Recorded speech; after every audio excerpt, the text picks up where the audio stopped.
Françaises, Français, je voudrais vous parler d'une ligne, pas celle qu'on met sur une table,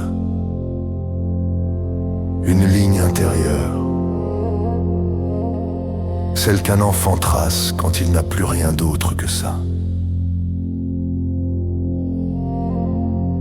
Je suis né en Colombie, en 1989, au milieu d'un pays que cette poudre a ravagé. Je ne sais pas pourquoi j'ai été abandonné. Je ne vais pas inventer. Mais je sais ce que cette guerre-là faisait aux familles, aux rues, aux mères, aux pères, et sans le vouloir, ça a dessiné quelque chose en moi. Quand je suis arrivé en France, j'ai grandi comme j'ai pu. À 15 ans, j'ai dérapé. J'ai vendu du cannabis, pas une bricole, non, de vraie quantité. Ce n'est pas glorieux, mais c'est la vérité. Assumer, ce n'est pas se punir. Assumer, c'est regarder l'enfant qu'on a été et lui dire: on va se relever. Et pourtant,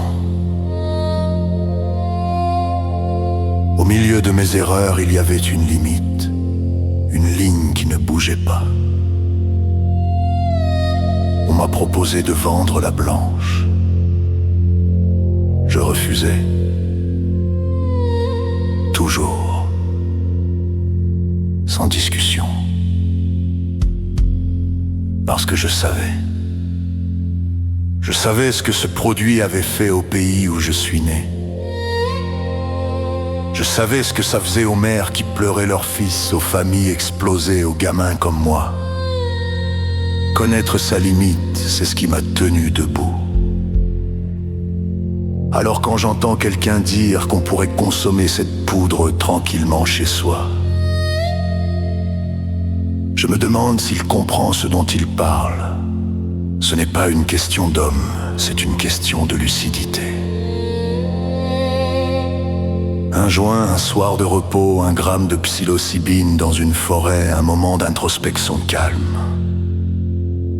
Ce n'est pas la même histoire. Je ne glorifie rien. Je dis ce que j'ai vu, ce que j'ai vécu et ce que j'ai compris. Certaines substances apaisent, d'autres éclairent. La blanche accélère. Et ce qui accélère finit toujours par échapper à celui qui croit la tenir. Ce poison ne reste jamais dans un appartement. Il traverse les murs, il détruit les liens, il vide les regards, il devient ce trou qui avale tout. Mais je vais vous dire quelque chose d'important. Si un jour la science prouve qu'il existe une manière sûre d'encadrer cette molécule, un pays responsable réévaluera sa position. Parce qu'un pays adulte suit les preuves, pas les fantasmes. Aujourd'hui, rien n'indique qu'elle puisse être maîtrisée. Rien ne justifie de la banaliser. Rien ne permet d'en faire une habitude du dimanche soir.